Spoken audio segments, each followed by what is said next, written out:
марта в здании автомобильного отделения Набережно-Челнинского института КФУ состоялся 4-й мемориальный турнир по шахматам среди сотрудников-аспирантов нашего вуза.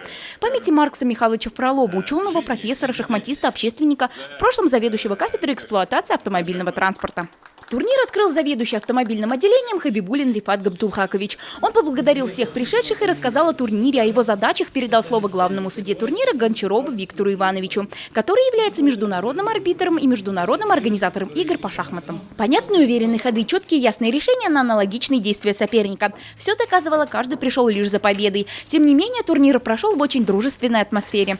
Церемонию подведения итогов награждения провел директор Набережно-Челнинского института КФУ Ганиев Махмуд Масхутович. Он поблагодарил всех пришедших за активное участие в турнире по шахматам и объявил победителей. Мусенков Василий Дмитриевич не без труда обошел всех соперников и добился первого места. В шахматах нет новичков или профи, есть проигравшие и победившие. Сегодня ты можешь быть на вершине пьедестала, а завтра сделать неверный ход и потерять все. Редакция сайта studprof.rf желает вам, читателям, никогда не останавливаться на достигнутом и развивать свою дедукцию и индукцию.